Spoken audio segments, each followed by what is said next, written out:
Nice. Serious ah?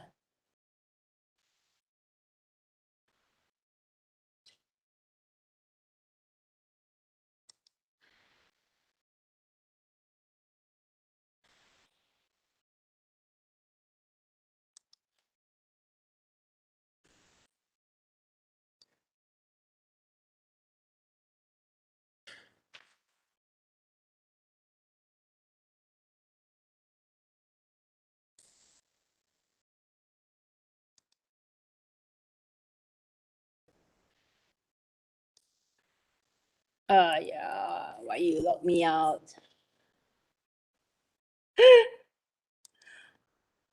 Pity when they lock me out.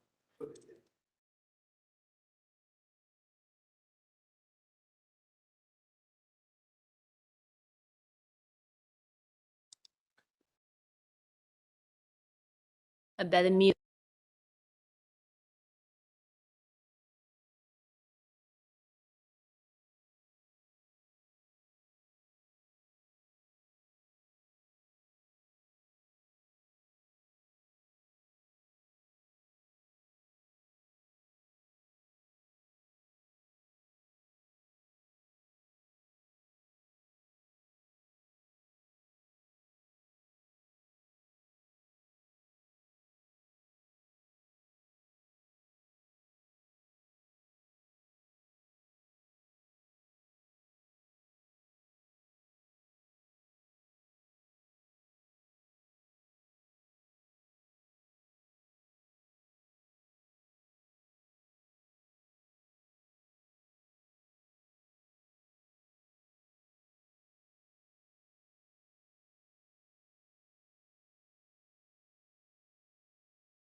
Testing, testing, sound test.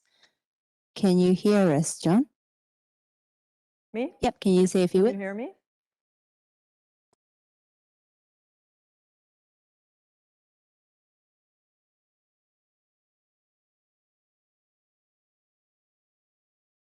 For no reason, yes.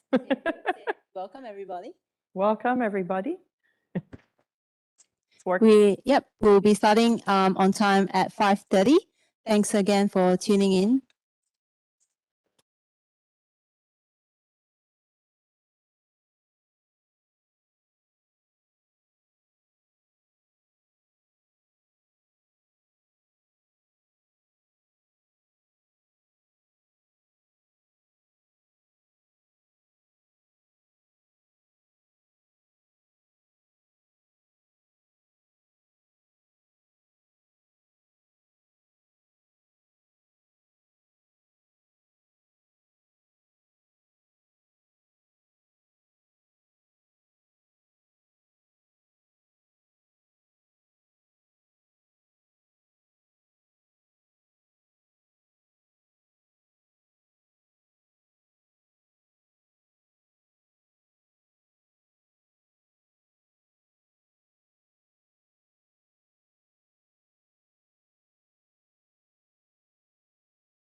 Welcome everyone to the Mature Age webinar.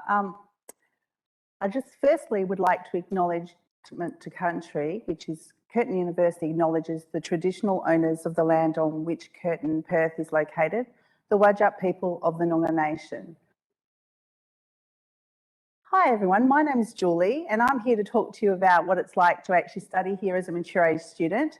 got some information for you that hopefully will help you with your experiences that you're going to be doing, hopefully in the next couple of years or a few years down the track.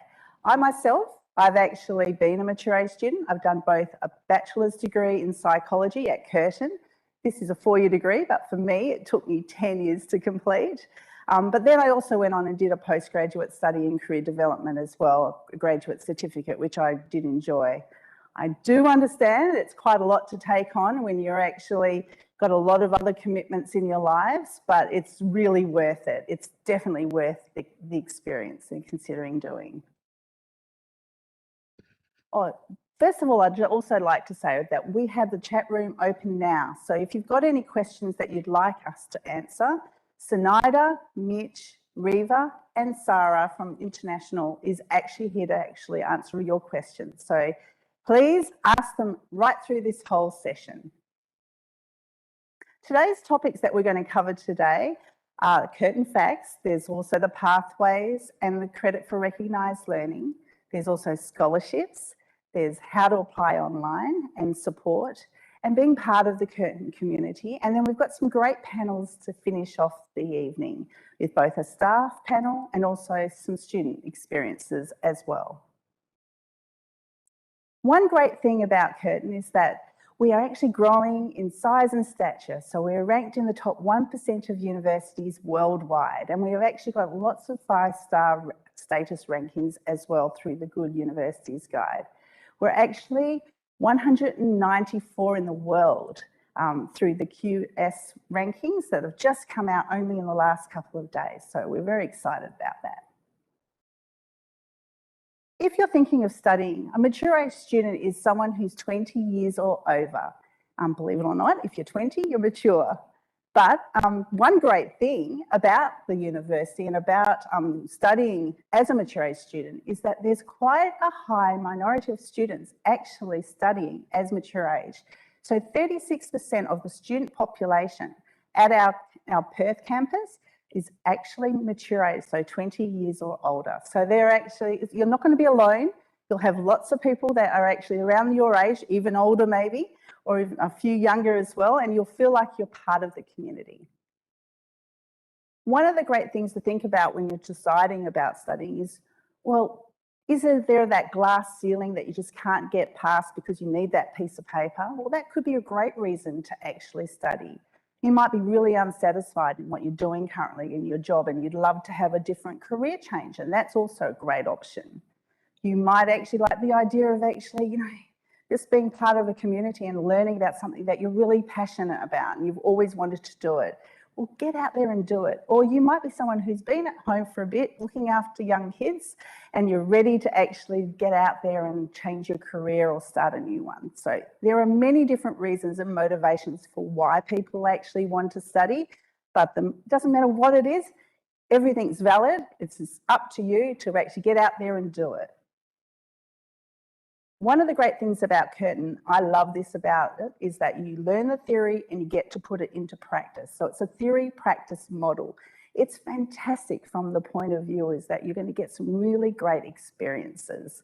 So my advice is get out there and do it. Try and be as much part of the community as you can. Get an opportunity to do internships if you want to. Go out there and actually get out there and do the practical elements and be part of the community by actually maybe even thinking about doing a study tour or something like that during your actual experience at uni. If you're not sure what you want to study, you can always study, go on to some of our great career tools. The curtin.edu/career is a really good place to start. It's a 5-minute quick quiz. It's a great career tool and it'll give you some suggestions about possible courses you might be wanting to do.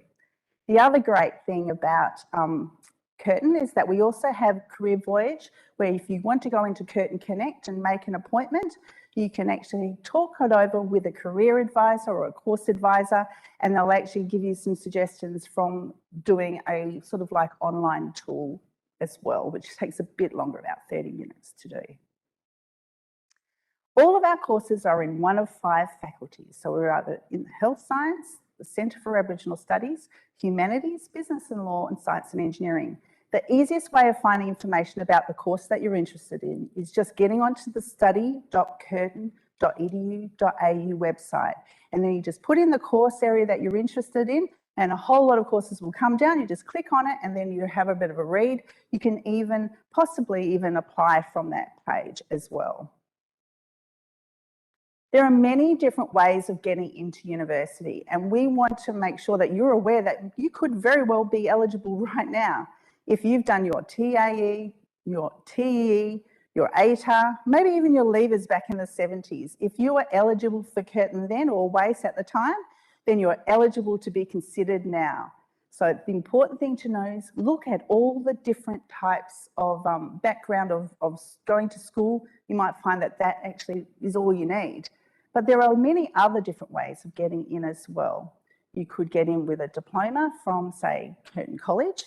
That's our private provider that's actually on campus with us, and their diploma courses are worth the equivalent of our first year of our undergraduate bachelor's degree.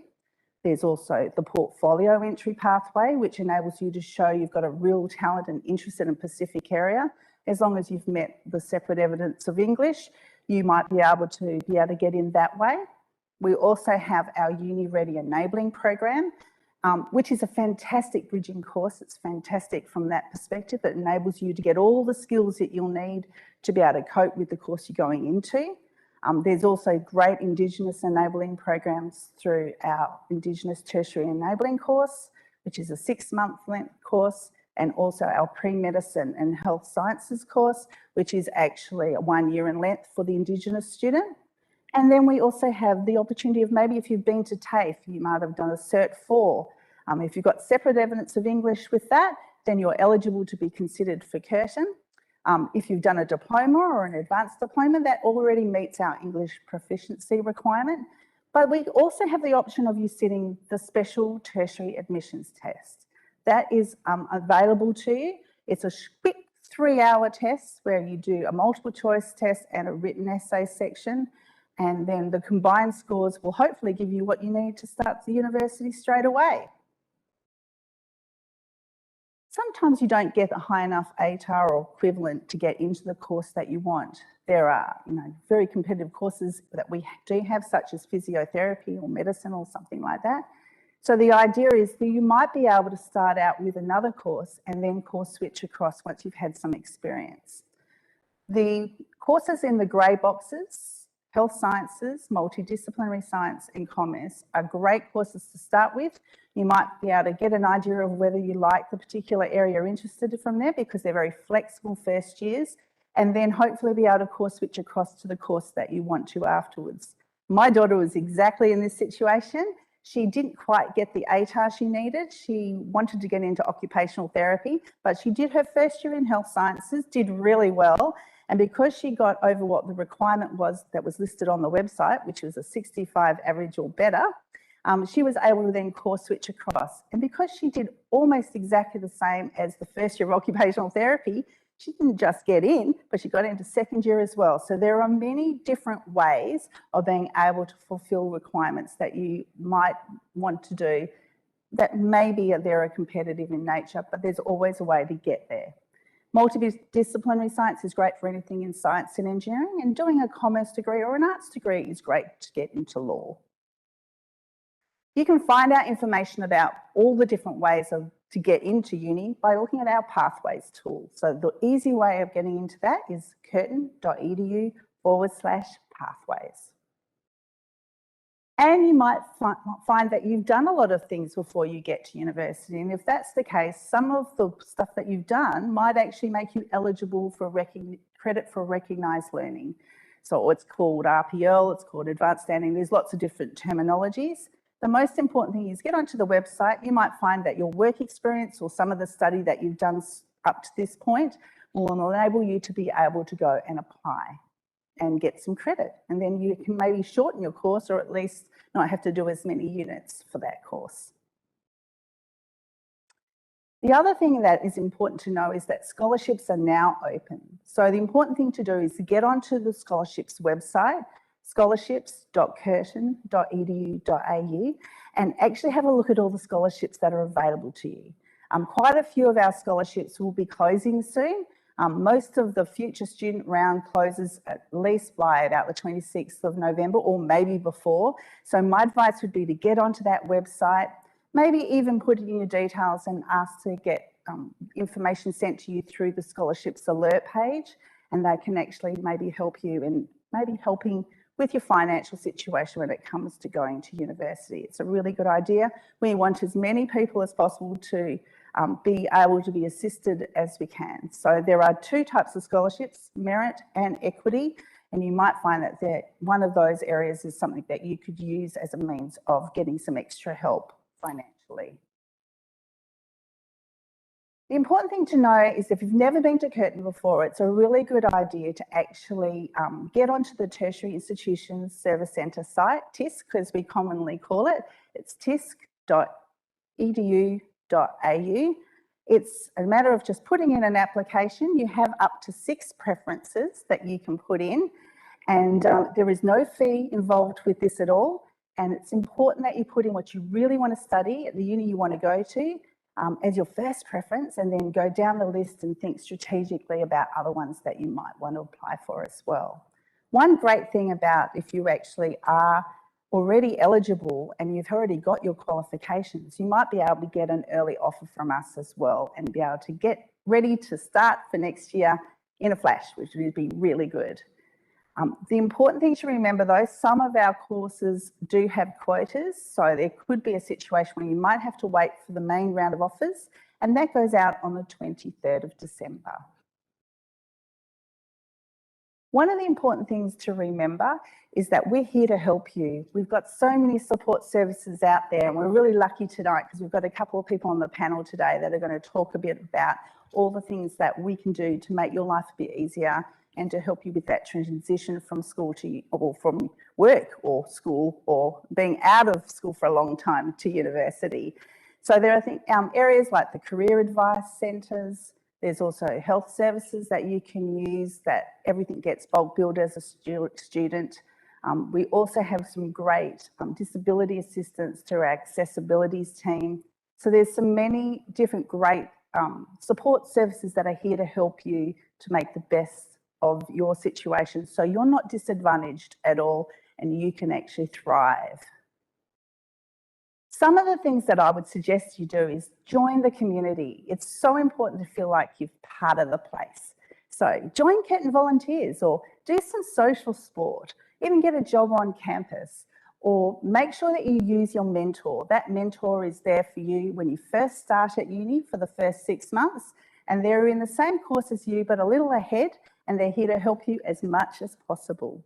One of the other things I would do suggest is UniPass. UniPass is what I think is one of the best services that are out there, because it's like free tutoring. You get to actually go to a class that's facilitated by a student who's already done that unit and done very well in it, and they try and help you find ways of remembering all the information and the content that you have to learn for that particular unit you're doing. So if you see that there is a UniPass for the unit you're studying in first year especially, make sure you go to UniPass and get some extra help, because it's not about just passing, it's about doing really well. And there are different costs that are involved obviously with coming to university. The biggest one obviously is the tuition fees. My advice is get onto studyassist.gov.au, because all the information about how much a course will cost if you're an Australian citizen or permanent resident is all listed there on that site. There's also student services and amenities fees. Those are just like, you're using the facilities, so you pay a little bit depending on how many units you do and whether you're online or a face-to-face student. And you just pay per semester for that. There are textbooks. Obviously get online and have a look and see if you can shop around a bit to see if you can get the cheaper textbooks possible.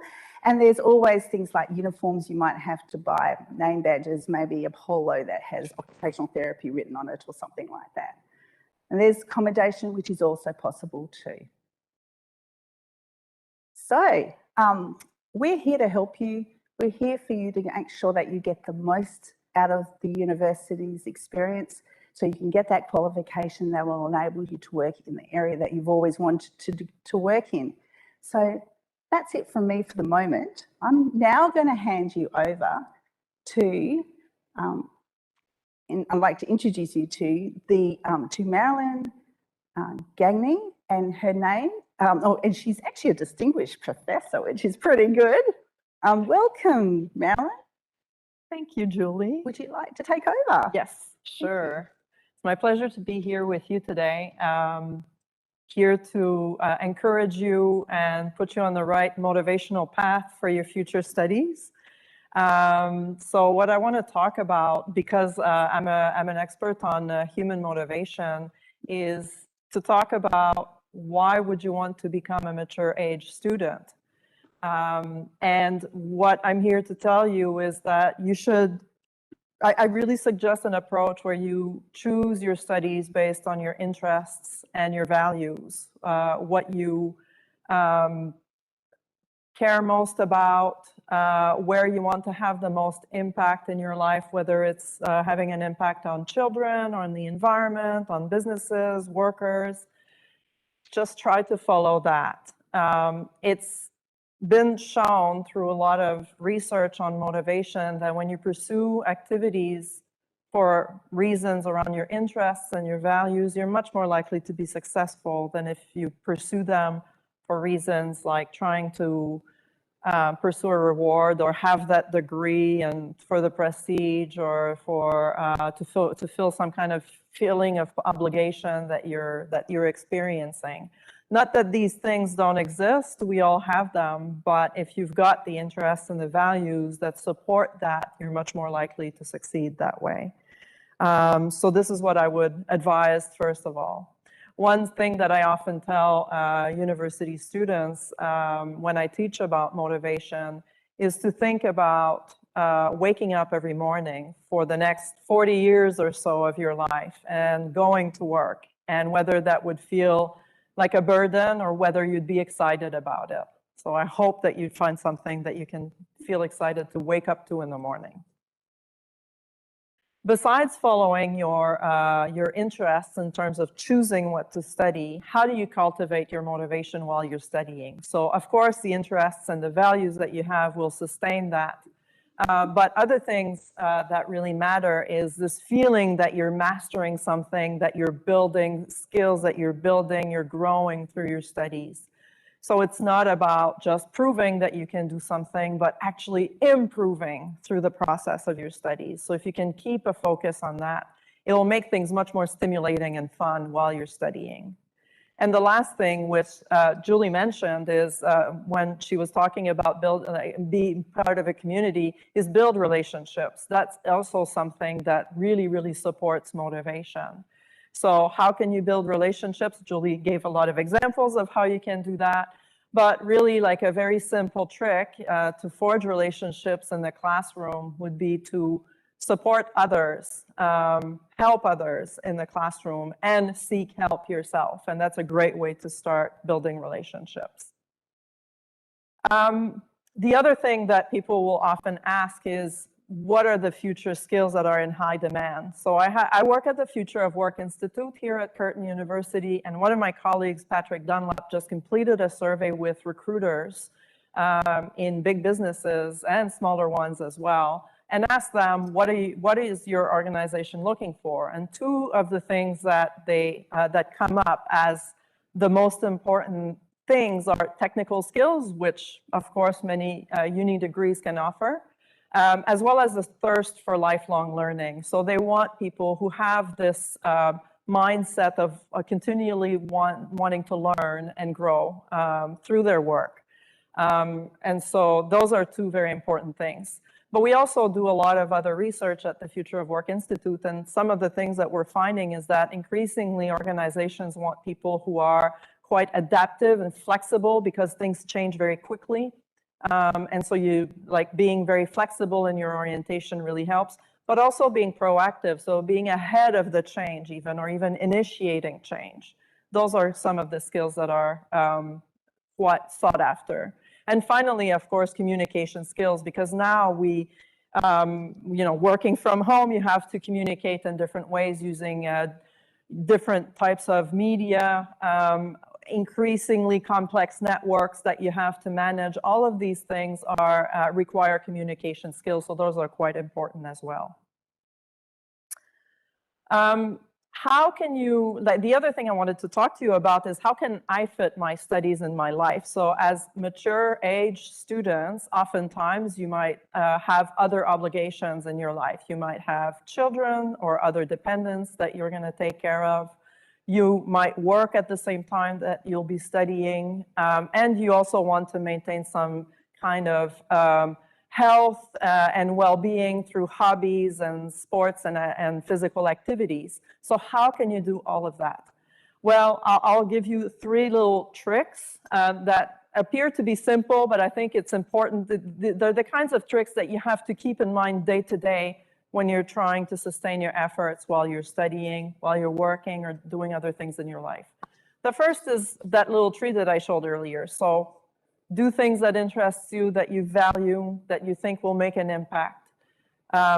Mastering through your studies and building those relationships. So those are really important. The second thing I would say is be really organized. You'll have to manage time for your studies as well as time for your work and for possibly a family that you need to take care of. So it's going to be, it's not easy. But some people do it and they can make it work, but it's through being very, very organized. The third thing is, you know, doing a degree might feel very daunting. It's like, gosh, it's a whole degree. But really, like, pursuing a degree means to do little things, a lot of little things. It's taking it one step at a time, one day at a time.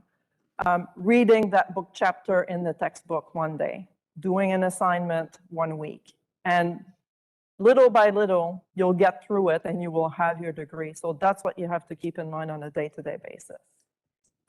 With that, I wish you the best of luck with your future pursuits. Yeah. Hi, Marilyn. We do have some questions from the audience, Yes. and we did have something that you actually touched on was being organized. How can students be organized, or could you pass on some of your wisdom to mature age students who are wanting to study? Yes. So how to be organized? I would say probably what you need to do is to plan your days ahead of time. And things might change, but having a plan usually helps. And how much time do I need today for my studies? How much time do I need for my work? How much time do I need for my kids or for my physical activities? And plan it all. So have a calendar, plan it all. You maybe use, like, there's a lot of online tools now, like Trello and other tools that you can use to help planning your life. So that's what I would say. The other thing is probably if you have supportive people in your life that will encourage you to study and can help you with certain daily activities, that might help as well. It could just be, you know, driving a child to a soccer game or those kinds of things. Sometimes these little things can make a big difference in a day and allow you to be able to pursue your studies. Great, thank you for that advice. And something that you also touched on is the topic of skills that are needed in the future of work. Yes. How do you think the pandemic has affected the skills that employers are looking for? I think that what it did is that it actually brought the future into the present. So these future skills that I talked about are skills that people are looking for right now. And the pandemic has just accelerated that. So, like, you know, before the pandemic, organizations were talking and speculating about how we could organize more people to work from home. Well, the pandemic brought that pretty quickly, and organizations had to scramble to organize that for it to happen now. And they did, with some trial and error, and we all as workers also had to learn to work very differently. And that has probably pushed the learning of many of the skills that I talked about. Thank you for those answers. And that concludes our questions from the audience. Well, thank you, Marilyn, for coming. Thank you. It's my pleasure. It's been great listening and learning a few tips myself about how to cope with everything. I try to use them too myself. It's a good idea. Thank you so much. Thank Thanks. you.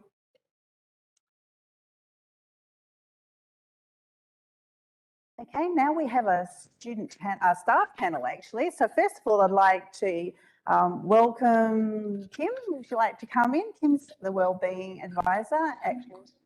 We've now got Adele from Learning Success in the library, which I love. And also we have Diana, and she's the Admissions Advisor. If you'd like to come and take a seat, Diana. So to get things started, I think maybe I'll ask Kim the first question. Are there support services specifically designed for mature age students? Thank you for that question. Yes. So the Student Wellbeing Advisory Service is there for mature age students. You can come in and have a chat with us on balancing work, life and study. We can give you some pointers on what to do or who to contact. When I first joined this service, I was told that we are the one-stop shop for any questions you have at Curtin, and that is becoming very, very true. So from small questions that you might think, gosh, where do I go for the best coffee on campus, all the way to how do I balance managing, homeschooling, assignments that are due, and working as well. So come in for any questions and we'll be happy to support. How can we get in touch with you? So we have a free number, and we also have on the Curtin website, the Curtin Wellbeing page. So jump on there. You can also come and visit us on Building 101 at Curtin Bentley campus. Also via Curtin Connect, you can take a wellbeing ticket. Thanks. I've got a question for Adele. What's the best thing about the library? Thanks, Julie. I'd have to say that the best thing about the library is the huge diverse range of services that we offer. No longer just a storehouse for books, or though we do have those still, or a great space to study. We are much more than that nowadays, and we offer a lot of support services around traditional library-based things, so searching for materials and referencing your materials, but also a lot of support services in academic skills. So if you're wanting to know how to write an assignment or further do your study in terms of, in terms of extra support. So we have things like help if you need to do group work, or if you need to do other things like that, then we're always there, and we always have a staff member to help you with those things.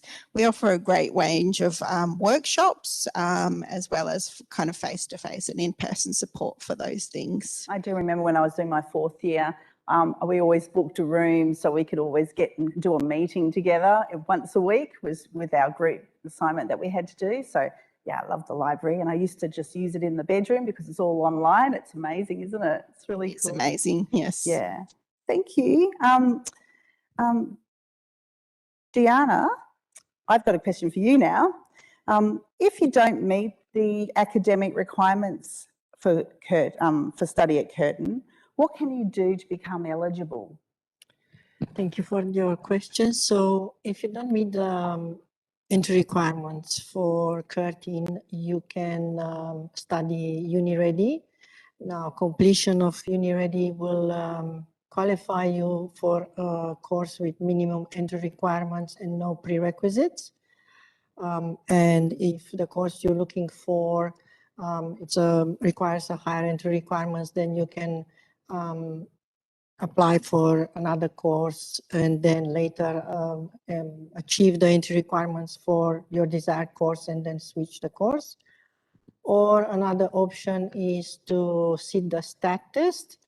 That's a test which, based on the score you achieve, will give you an equivalent ATAR. You can book the test through TISC website, and actually you can check there, like to make a potential score on the website, and you see what kind of ATAR you can reach. Now you have to keep in mind that STAT test is not accepted for all courses, for all undergraduate courses.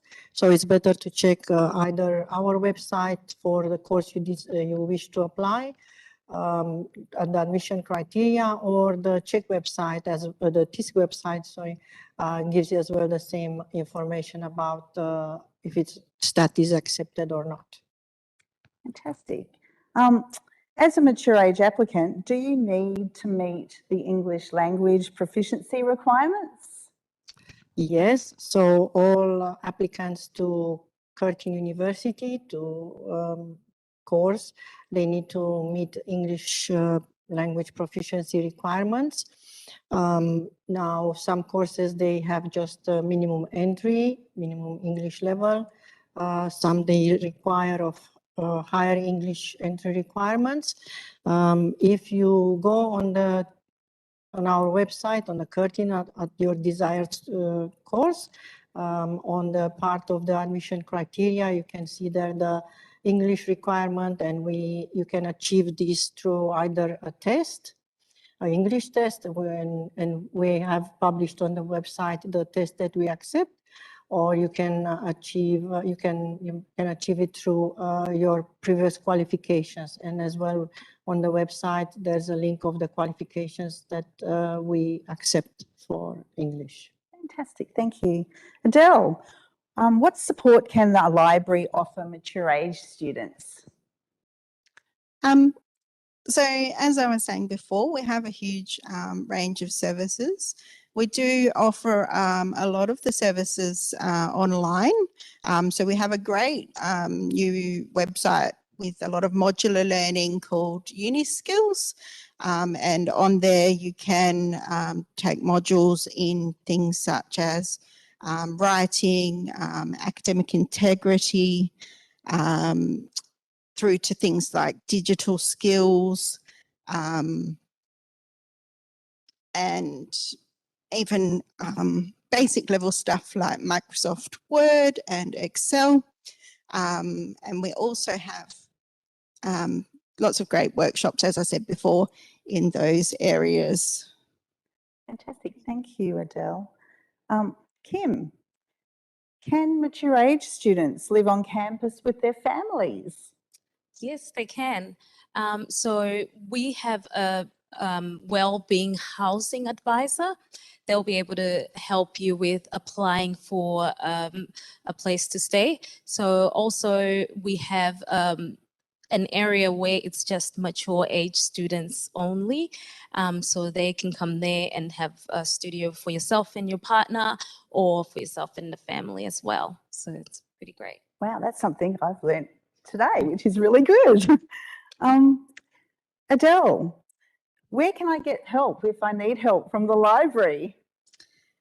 So we have a great page on our website, which is called Library Help, and you can submit questions to us there. We're happy for you to also just drop into the library and come and chat to us. We also have a great program called the Peer Academic Mentoring Program. We can get peer-to-peer support from your peers, obviously.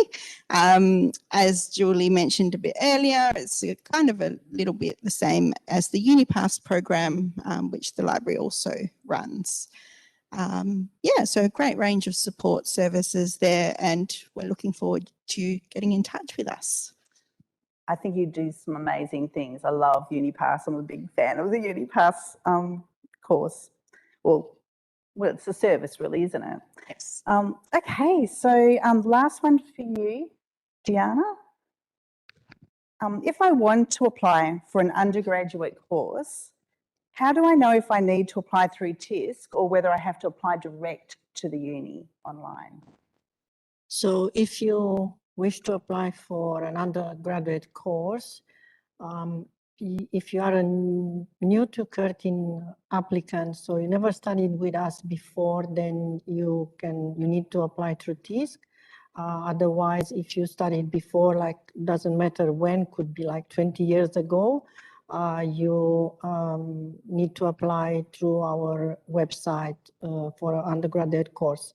In case that you don't remember your ID or don't know how to log in, please just contact us and we can ask you a few questions and retrieve your ID and help you to get back to your student account.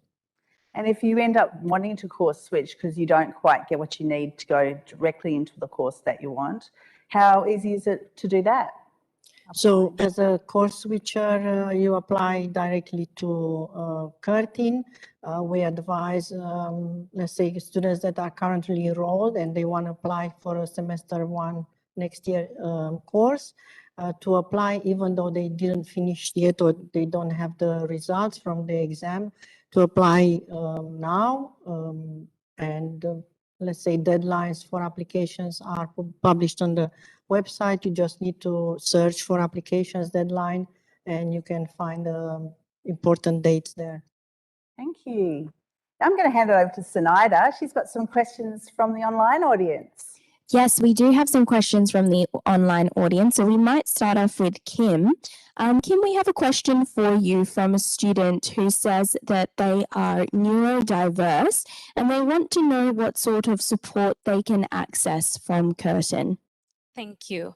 There are a number of supports they can access through Curtin by calling Student Wellbeing Advisory Service. The first one, I guess, would be, I would encourage them to get a Curtin Access Plan. So they sit down with an accessibility advisor and have a chat about what their doctor has said that they need to be able to succeed at uni, and they can then make the plan according to their needs. This will then be, given to the unit coordinators to make sure that they are getting that extra support with their studies. The next one would be to join several support groups that we have on campus and online. So one is there's the ADHD group, mentoring group. There is the anxiety group. There is also supports that you can access through counselling and psychological services like cognitive behavioural therapy, amongst others. But the trick is to register early because they do fill out very quickly. But yes, just reach out and we'll be happy to provide a plan to support you. Great. All righty. And we have our next question for Diana. We have a student who wants to know if they're applying for multiple courses, do they need to submit multiple applications? Thank you. So if someone applies through TISC, they have the option to submit up to 6 applications to 6 different courses. And if they apply directly to Curtin, we as well, they can indicate the preferences, so they can submit multiple applications and they can list to let us know which is the order of their preferences. So we assess them in the order of their preference. Great. Thank you for your answers, ladies. Now we have one final question, and this is to the panel, so we'd like to hear all your thoughts. What are your recommendations to mature age students who are interested in studying at Curtin? So from admissions point of view is to apply as soon as possible. In that way, if we need more information, we can contact you and help you to and assist you to submit a complete application so we can give you as soon as possible an outcome for your application.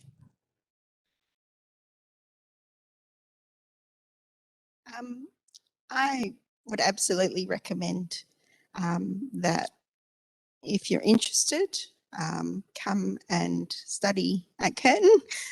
It is a great university, in my opinion, and as a staff member in the library, I'm sure I speak on behalf of all of the library staff in saying we really like to support all students on their journeys and really take a lot of pride in that work. So yes, come. Thank you. I would say definitely contact us. There are more support services available. There's the multi-faith, there's housing, there's well-being, there's mental health support. So do reach out. If you have a question, there's always someone that's happy to help and assist. So contact us. Thank you so much. And lastly from me, if you really want to do this, get out there and do it. It's the best thing you can possibly do is actually study something that you really are passionate about. So my advice is get out there and put that application in and go out there and do something for yourself. I think that's really important. You probably care about all these other people in your life, but get out there and do something for you and you'll be rewarded 3 times over. So thanks, Zenaida, for that question. And thank you, ladies in the panel. I'm going to now organise for the next panel, which is actually the student panel or the graduate panel. So luckily today we have 2 gorgeous ladies that are going to come and talk to you a bit about their experiences at university and also beyond. We've got Arilyn, if she would like to come up. She's a Curtin graduate from our uni from a few years back. And we also have Athena, who is a current student studying a Bachelor of Arts, majoring in journalism and public relations marketing. I'll hand this over to you. Oh, have you got one? Oh, I've already got one. Good.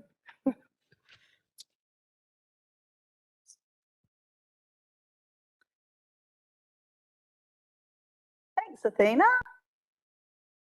Okay, well, we'll get started. Arilyn, you're a graduate. What was it? What did you study at Curtin, and what are you currently doing now that you're actually at work? You know. I did a double degree, a 4-year degree. I did one in journalism and the other in professional writing and publishing. And I am now the editor of 10 suburban newspapers called the Perth Now Local Papers. Yeah. Fantastic. And Athena, what are you currently studying? I am currently studying journalism and PR and marketing. At a bachelor's degree? Yes, bachelor's degree. Fantastic. So, Arilyn, what are your student experiences like? What were they like when you were actually at Curtin? Can you remember? I can. It's been a while, but I can. I got pretty involved, like, you know, studies aside, which took up a lot of time. I joined the Curtin Student Guild. I was on the committee there. I took part in a couple of John Curtin weekends with the Curtin Volunteers. Fantastic. And I was part of the Student Journalism Association, which I'm not sure still exists, but it was a good one. But yeah, you know, trying to balance the extracurricular stuff with studying as well. I think that you got to make the most of a university experience like that. I think it's great to join a few clubs, isn't it? Sure, yeah. Especially ones that are fun and Yes. the ones that can help you network. The ones that take you traveling as well. They sound like great clubs to me. Athena, what is your current student experience like?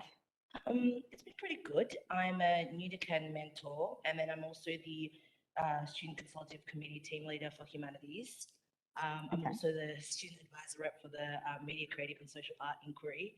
I'm part of Newspeak. I think that's the journalism club that you were talking about. Yeah, fantastic. And that's Wonderful. It's been really good.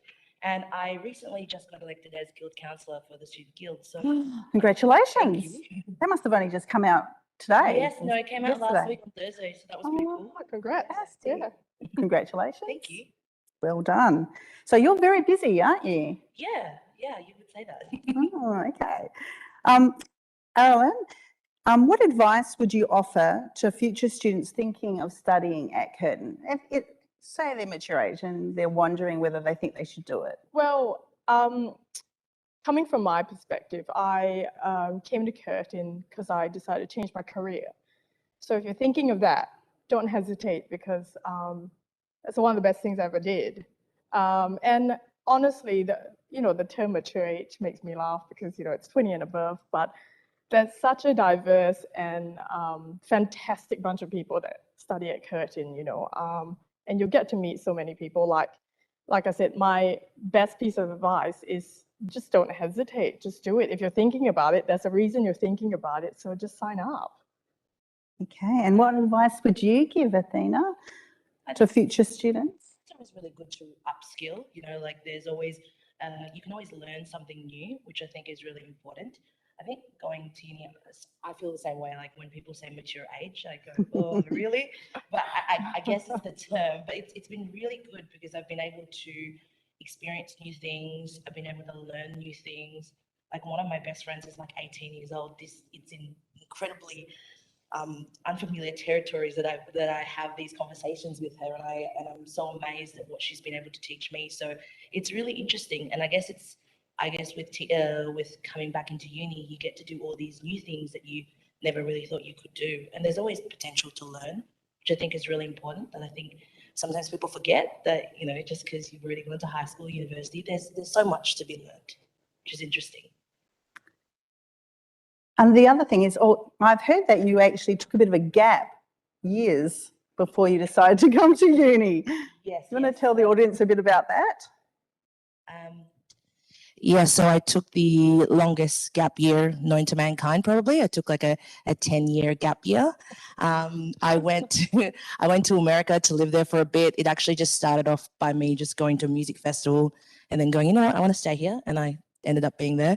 And then eventually I came back to Ken because they basically said, hey, if you don't come back, we're going to terminate all of the classes you've done and not give you recognition of prior learning for anything. And then I freaked out because obviously had done several years of study, and here they are telling me like, we're gonna terminate it. So I was like, oh, I just got to go back. Let me just finish that degree, and that's where I'm at. And honestly, I didn't expect to do all the things that I've done at uni. I didn't expect to run for Student Guild. That was kind of a really crazy thing that I did, which is really fun. Like you never really realize student politics until you're deep in it, but I'm really glad for that. Like there's so much experience that I probably wouldn't have gotten if I didn't go back. So really, really, really, really like happy for that decision. Sounds like you're doing some really fun things.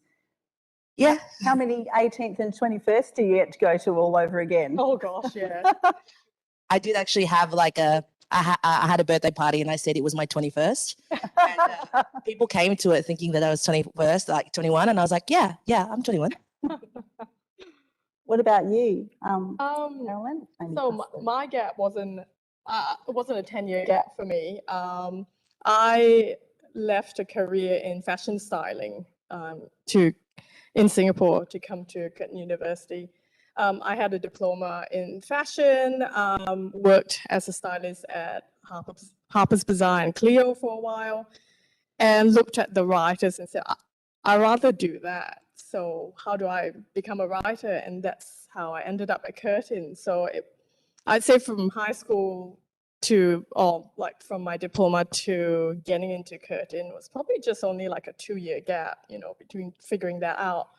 But it's like I said, don't hesitate if you're thinking of a career change because, no matter how long the gap has been since you've been in school, just do it. Yeah, like she said, you can't stop learning. So lifelong learning, right? Yeah. Snyder, have you got some questions from the audience? We do. So this is to both Alan and to Athena. Just some recommendations, or if you could draw on your experience on how you balance study and life as a student. Well, currently I work full-time and I'm also doing full-time uni. It does get a bit challenging balancing everything, but I went to some mature age student workshops at the library, and the very lovely Grace Conti, who leads them, these sessions, said to me, you don't say balance, you say manage. You manage everything. And just little words like that helps you think about what you have to do throughout the day or the weeks or the months you have. I schedule everything in advance. So I use Google Calendars, Every single day, I have a different color for if it's to do with uni or if it's to do with work or social life. So then I can like look back on the calendar and see what I have to do. I always schedule things in advance, even if it's like a phone call or whatnot, just to keep my days pretty organized.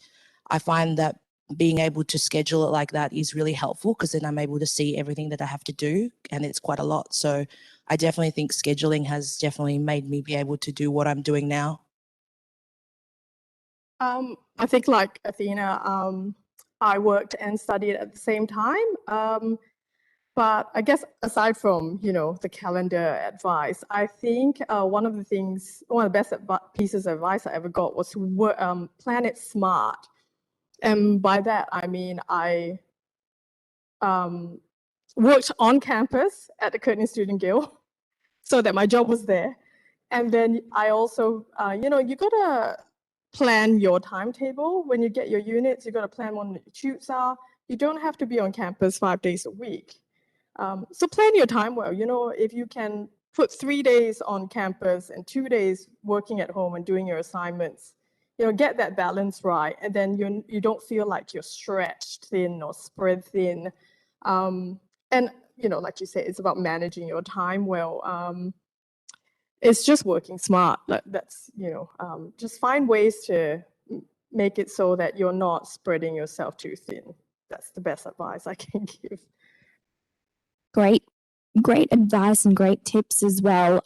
Do you have any other final tips or any sorts of advice that helped you when you were transitioning back into study or into study for the first time? I think the thing with Curtin is that Curtin provides so many things that you could possibly take and do to make your schooling and your life more easier. It depends on the student. If you want to be a mature age student who just goes in and does their work, goes home, goes to work, that's totally fine. But if you want to do a lot more, if you want to upskill, if you want to network with people, then Curtin has that. So one of the really good things that Curtin does is it does lots of workshops. There's mature age workshops available at the library. There's lots of upskilling stuff like how to learn how to reference or how to do essay writing, which a lot of mature age students who haven't been in university kind of go, oh my God, like I totally forgot what a thesis statement is. So then you get to go back and you get to learn all those things. If there's like one thing I could plug about Curtin, definitely there's a workshop called the Game Changers series. And it's basically a 10-week workshop that's available online and in person. And each week you learn different things. You learn like 1 week could be about networking. Another week could be about leveraging diversity. Another week could be about like managing conflict. And you get to do these like 1.5 hour sessions that are free with all these different people. And it just helps you to be able to take some life skills, not only for uni, but for work. So definitely get on those workshops if you're interested in doing more. I wouldn't say that I use a lot of the standard support services, but certainly a lot of friends had, whether it's the well-being or the health services. I remember, seeing like resume writing and things like that, like career, progression kind of workshops. That Game Changer one sounds fantastic, and I wish that was around when I was there, but it's been a few years. So, but like Athena said, there is, so much at Curtin that is available to students, and it's your choice to make whether you take on that opportunity. But you'd be silly not to, really, because they look after their students really well. And lastly, I would say get onto the study timetable plan. So you can actually plan your own timetable before all the times are out that you can grab, and it just helps you trying to organise your time for the following semester. And that usually happens a good month or two before enrolment starts. So that would be a handy tip that I would say, so you can get those classes that you need because you've got a busy life. Ladies, thank you so much. It's been so much fun actually listening to you and finding out all the information that will help the audience out there. Thank you so much for coming. Yeah, thanks for having us. No problem. And that's it for us. Thank you so much for being part of the session today. We will be in the chat room for the next 15 minutes, so you're very happy to keep asking questions. I myself and Sinaida and Mitch and Sarah and Revi, I think, are all going to be there to answer any of your questions. And there are quite a few different other on-demand sessions that are on for the next couple of days up to the end of September. So once again, thank you so much for coming. And we've loved having you here. Thank you. And hopefully we'll see you at Curtin sometime soon. Thank you.